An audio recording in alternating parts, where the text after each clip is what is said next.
സാഹചര്യം അതെന്തുമായിക്കൊള്ളട്ടെ, പോരാട്ട വീര്യം ചോരാത്ത ഒരു മനസ്സുണ്ടെങ്കിൽ എന്തും നേടിയെടുക്കാൻ പറ്റും മഹാരാജൻ.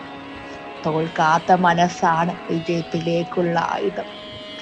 ഞാൻ ഈ രാജ്യത്തെയും ഇവിടുത്തെ ആയോധന കലകളെയും പറ്റി ധാരാളം കേട്ടിരുന്നു.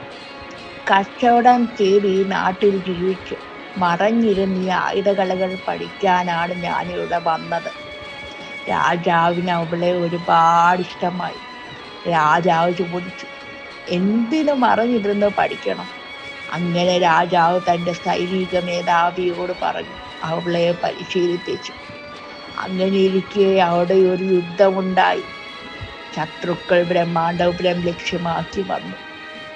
ബ്രഹ്മാണ്ഡപുരത്തെ രക്ഷിക്കാൻ, സൈന്യത്തെ മുന്നിൽ നിന്ന് നയിക്കാൻ അവളും ഉണ്ടായിരുന്നു. ഇതെല്ലാം സംഭവിച്ചെങ്കിലും രാജാവ് ഒരു കാര്യം മറന്നിരുന്നു, അവളുടെ പേര് ചോദിക്കാൻ. അവൾ ആരോടും പറഞ്ഞതുമില്ല. അവളുടെ പേരാണ് നീ.